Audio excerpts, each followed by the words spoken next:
మంచి మండు ఎండలో సాయంత్రం పూట సీరియల్ గురించి మాట్లాడుతున్నారు కానీ సార్ మనకి ఇంత ఎండలో మనందరం వచ్చాం కదా, దానికి మనం అందరం అప్రిషియేట్ చేయాలి కదా.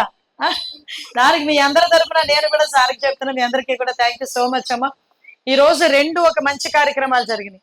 ఒకటి అంబేద్కర్ గారి 135వ జయంతి సందర్భంగా మిమ్మల్ని అందరినీ కలుసుకోవటం, మీ అందరి సమక్షంలో అంబేద్కర్ గారికి ఘననివాళులు అర్పించడం కూడా నిజంగా ఒక దళిత బిడ్డగా నాకు ఒక పూర్వజన్మ సుకృతం కింద నేను భావిస్తున్నా. ఎందుకు ఈ మాట చెప్తున్నానంటే, అంబేద్కర్ గారు రాజ్యాంగ నిర్మాత అయితే ఆ రాజ్యాంగాన్ని సక్రమంగా నడిపించిన పొజిషన్ లో కూర్చున్న వ్యక్తి పక్కన కూర్చొని ఈ రోజు ఈ కార్యక్రమాన్ని నిర్వహించడం అనేది నిజంగా నా పూర్వజన్మ సుకృతం. ఈ రోజు ఇందాక అయ్యనపత్రి గారు అన్నారు 7 సార్లు గెలిచారు, 5 సార్లు మంత్రి పదవులు చేశారు, చాలా మంత్రి పదవులు చేశారు, చాలా పోర్ట్ఫోలియోలు చేశారు. అయినా ఈరోజు స్పీకర్ పొజిషన్ లో కూర్చున్న తర్వాత ఎవరికి రాని ఒక రకమైన అదృష్టాన్ని నిజంగా గౌరవ అంబేద్కర్ గారు కానీ, ఎన్టీ రామారావు గారు కానీ, చంద్రబాబు నాయుడు గారు కానీ, ఈ ముగ్గురికి కూడా చెప్పాలి ఈ రోజు ఆ థ్యాంక్స్ మనం చెప్పాలి. ఎందుకంటే ఈ రోజు స్పీకర్ పొజిషన్ లో కూర్చున్న అయ్యనపాత్రి గారు, చాలా మంది స్పీకర్ పొజిషన్ లో కూర్చున్న తర్వాత అయ్యనపాత్రి గారు స్పీకర్ గారు అంటే అమ్మో అయ్యనపాత్రి గారు ఎదురు అనేస్తారేమో అలా ఇలా అన్న సందర్భాలను కూడా మేము విన్నాం. కానీ ఎక్కడా కూడా ఇక్కడ బ్యాలెన్స్ తప్పకుండా చైర్ కి గౌరవం ఇంకా ఇంకా ఇంకా పెంచుతూ మమ్మల్ని అందరినీ కూడా ముందుకు నడిపిస్తూ, ఎక్కడైనా చైర్ మీద కూర్చున్న తర్వాత ఎవరైనా అన్పార్లమెంటరీ లాంగ్వేజ్ యూజ్ చేస్తే పక్క వాళ్ళు ఎవరు అబ్జెక్షన్ చేయక్కర్లే, ఈయన అబ్జెక్షన్ చేస్తారు. రీసెంట్ గా అచ్చెన్నాయుడు గారు ఏదో ఒక వర్డ్ దొరికిందని వెంటనే రికార్డ్ నుంచి తొలగించండి అంటే ఒక సిస్టమేటిక్ గా పనిచేయడంలో సీనియర్ మోస్ట్ అటువంటి పొజిషన్ లో కూర్చొని మమ్మల్ని అందరిని నడిపించడమే కాదు, అమరావతి లాంటి చట్టబద్ధత కల్పించే మన రాష్ట్ర రాజధాని అమరావతికి చట్టబద్ధత కల్పించే బిల్లు కూడా మన గౌరవ స్పీకర్ గారి హయాంలో ఈ రోజు రావటం, దానికి మనందరికీ చట్టబద్ధత కల్పించడం, అటువంటి మహత్తరమైన ఘట్టంలో కూర్చోవడమే కాకుండా ఈరోజు సార్ స్పీకర్ గా ఉన్న సమయంలోనే మనందరం ఆనందించేటట్టుగా, వాళ్ళు బయటకు ఆనందపడిన లోపల ఏదో చిన్న భయం కలిగేటట్టుగా ఉన్నా కూడా మహిళా రిజర్వేషన్ బిల్ ఈ రోజు మనందరికీ కూడా రావటం నిజంగా శుభపరిణామం. నిజంగా నేను ఆ విషయంలో అయ్యనపాత్రి గారిని మెచ్చుకోవాలి. ఎందుకంటే తను ఉన్నారు కదా, నేను ఒక్కడిని చేస్తున్నాను కదా రాజకీయం, ఇంకెంతమంది చేస్తారు అనుకోకుండా ఈ రోజు అమ్మని కూడా బయటికి పంపించి రాజకీయంగా ఈ రోజు అమ్మని కూడా బయటకు తీసుకొచ్చి రాజకీయంగా ముందుకు నడిపించడమే కాకుండా ఇంట్లో బిడ్డల్ని కూడా రాజకీయంగా ముందుకు నడిపించడం. సాధారణంగా రాజకీయ నాయకుడు ఎలా ఆలోచిస్తారంటే నేను కష్టపడుతున్నాను సరిపోదా, ఇంకా నా కుటుంబం కూడా కష్టపడాలా అనుకుంటారు. కానీ నర్సీపట్నానికి ఏదో రాసి పెట్టుంది అయ్యనపాత్రి గారికి నర్సీపట్నానికి మధ్యలో అనుబంధం. ఆ అనుబంధం ఈ రోజు అయ్యనపాత్రి గారు ఒక్కలే కాకుండా ఇన్ని సంవత్సరాల నుంచి రాజకీయం చేయడమే కాకుండా కుటుంబ సభ్యులు అందరూ కూడా బయటకు వచ్చి ఈ నియోజకవర్గం నుంచి పాటుపడడం, నియోజకవర్గ అభివృద్ధి గురించి పాటుపడడం అనేది నిజంగా మీ అందరి అదృష్టం, మనందరి అదృష్టం కింద భావించాలి. కాబట్టి సార్ ఒక మంచిగా ఒక మాట గట్టిగా మాట్లాడినా కూడా ఏ రోజు అయ్యనపాత్రి గారు తప్పు అనుకోరు నర్సీపట్నం నియోజకవర్గ ప్రజలు. నా తండ్రి స్థానంలో ఉండి ఆయన తిట్టారు, లేక ఏదైనా ఉంటే రెక్టిఫై చేసుకుందాం అనుకుంటారు. అటువంటి మంచి వ్యక్తి అడుగుజాడల్లో, అటువంటి మంచి వ్యక్తి దార్శనికతలో నడుస్తున్నందుకు మేము కూడా చాలా హ్యాపీ ఫీల్ అవుతూ, ఈ రోజు మీ అందరికీ తెలుసు అంబేద్కర్ గారు 135వ జయంతి సందర్భంగా ఇక్కడ అందరం కూడా ఘన నివాళులు అర్పించుకున్నాం. ఇందాక సార్ చెప్పినట్టుగా రాజ్యాంగాన్ని చదివే పరిస్థితి చాలా మందికి లేకపోయినా కనీసం అంబేద్కర్ గారి సిద్ధాంతాలైనా తెలుసుకోవటం, అంబేద్కర్ సిద్ధాంతాలు బట్టి నడవటం. గౌరవ ఎన్టీ రామారావు గారు మీ అందరికీ తెలుసు, అంబేద్కర్ గారి సిద్ధాంతాలని పుణికిపుచ్చుకొని ఆ రోజు నుంచి ఈ రోజు వరకు కూడా తెలుగుదేశం పార్టీ సమాజమే దేవాలయం, ప్రజలే దేవుళ్ళ నినాదంతో ముందుకెళ్లే పరిస్థితి కూడా మీ అందరికీ తెలుసు. దాన్ని బేస్ చేసుకుని ఈ రోజు మహిళా రిజర్వేషన్ బిల్లు గురించి మాట్లాడుకుంటున్నాం. ఇక్కడ సందర్భం ఇంతమంది మహిళా సోదరిమణులు ఉన్నారు కాబట్టి కొంచెం గుర్తు చేయాలి, ఎందుకంటే మీకు అందరికీ తెలియనివి కాదు. అదృష్టవంతులు ఏంటంటే నందమూరి తారక రామారావు గారు గవర్నమెంట్ లో అతి చిన్న వయసులో మంత్రి పదవి చేజిక్కించుకున్న వ్యక్తి ఈరోజు అయ్యనపాత్రి గారు. ఆ రోజు నుంచి కూడా మహిళల పట్ల ఒక చిత్తశుద్ధితో పనిచేయాలని తపన కలిగిన నాయకుడు ఎన్టీ రామారావు గారు. ఆ రోజే మనందరం కూడా అమ్మాయి అంటాం, స్త్రీ అంటాం, మహిళ అంటాం. నా ఇంటి ఆడపడుచు అని, నా తెలుగింటి ఆడపడుచు అని మనస్ఫూర్తిగా పిలిచిన ఏకైక నాయకుడు నందమూరి తారక రామారావు గారు. ఆ రోజు నుంచి మహిళ అన్న మహిళకి గౌరవం పెరిగింది, సమాజంలో గౌరవం పెరిగింది, ఇంట్లో గౌరవం పెరిగింది. వంటింట్లోకి పరిమితమైన ఆడవాళ్ళని బయటకు తీసుకొచ్చి గ్రామ స్థాయి ప్రెసిడెంట్లు చేశారు, ఎంపీటీసీలను చేశారు, జడ్పీ చైర్పర్సన్లు చేశారు. ఈ రోజు జడ్పీటీసీ మెంబర్ మీ ఎదురుగా కూర్చున్నారంటే ఆ రోజు ఇచ్చిన మహిళా రిజర్వేషన్ బిల్లు, అంబేద్కర్ గారు ఇచ్చిన రాజ్యాంగమే ఈ రోజు. అటువంటిది ఈరోజు చట్టసభల్లో కూడా మహిళల ప్రాధాన్యత పెరగాలనే ఉద్దేశంతో గౌరవ నరేంద్ర మోడీ గారు ప్రత్యేకంగా దీని మీద దృష్టి పెట్టి ఈరోజు ఎన్డీఏ కూటమి తరపున ఈరోజు 2 రోజుల సెపరేట్ గా ఒక పార్లమెంట్ సెషన్ ఏర్పాటు చేసి మహిళా రిజర్వేషన్ బిల్ ని ఏర్పాటు చేస్తున్నారు. ఈ బిల్ అన్నది ఎంతో మంది మహిళా నాయకురాలను తయారు చేసే ఒక మంచి నిజంగా చెప్పాలంటే ఒక వెపన్ అనుకోవాలి, ఒక మంచి బిల్ అనుకోవాలి. అటువంటి బిల్లు ఈ రోజు రేపు మన 16వ తారీఖు 17వ తారీఖు కూడా ఢిల్లీలో పాస్ అవబోతుంది. దానికి సంపూర్ణమైన సహకారాలు అందించిన ప్రతి ఒక్క నాయకులకి కూడా పేరు పేరున ధన్యవాదాలు తెలియజేసుకోవాలి. ఆ రోజే మహిళలందరికీ కూడా ఆస్తుల వాటా, ఈ రోజు మీ ఇంటికి వెళ్తావు, మీ నాన్న దగ్గర కూర్చుంటావు, నాకేది నా వాటా ఏదని అడుగుతావు.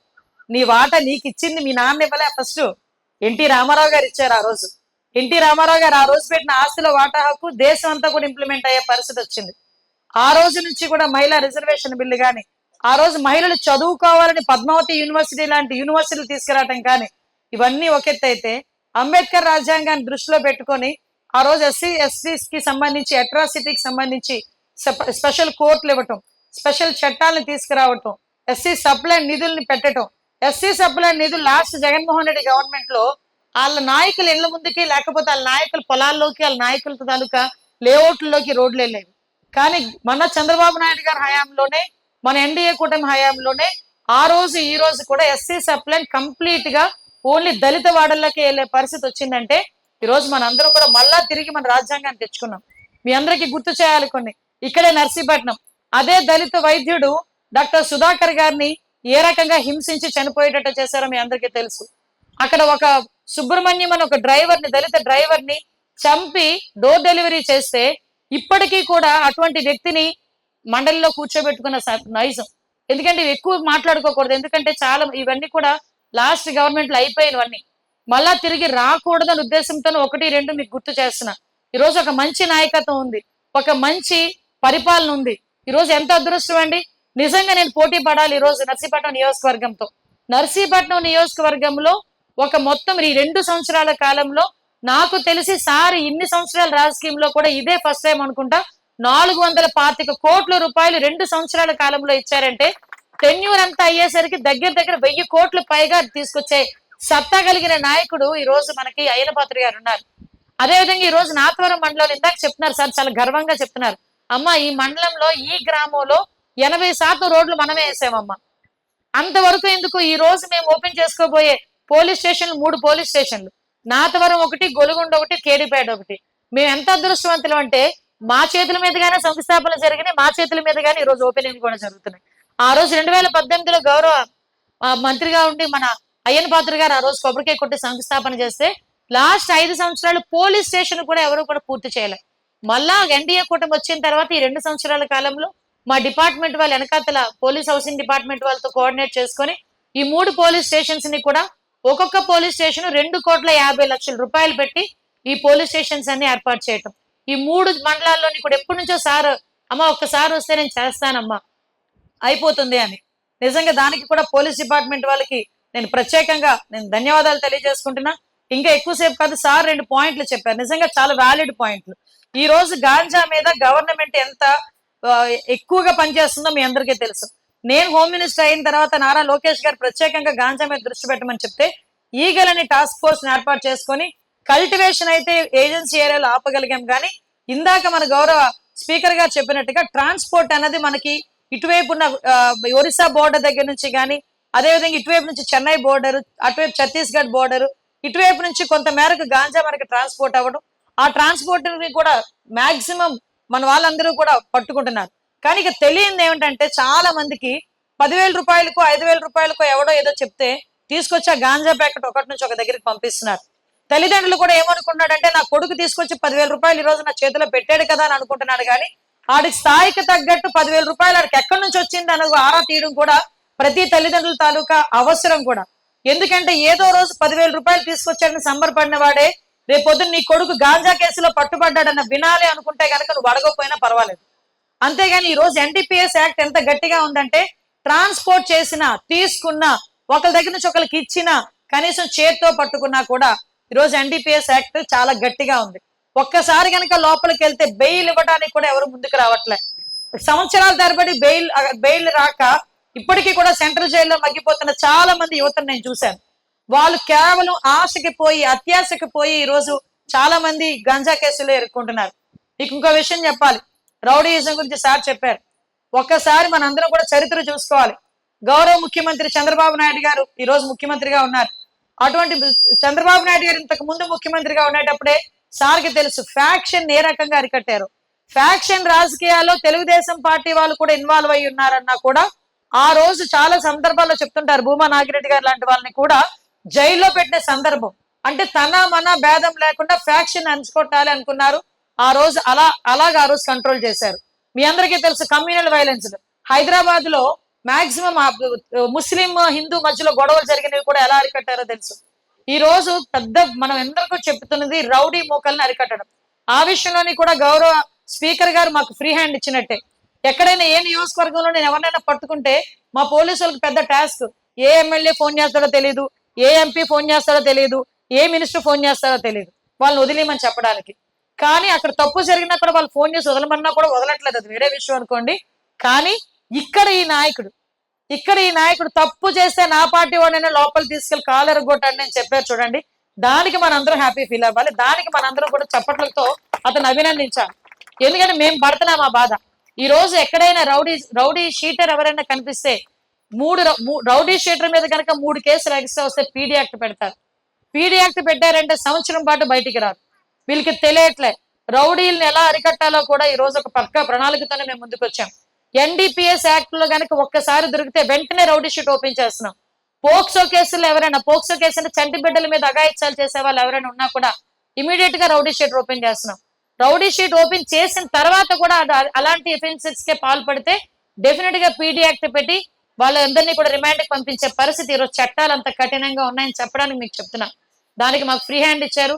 డెఫినెట్లీ సార్ మీకు మాట ఇస్తున్నా, నేను యాజ్ ఎ హోమ్ మినిస్టర్ గా మీ సోదరిమణిగా మాట ఇస్తున్నా. నాకు ఒక 6 నెలలు టైం ఇవ్వండి.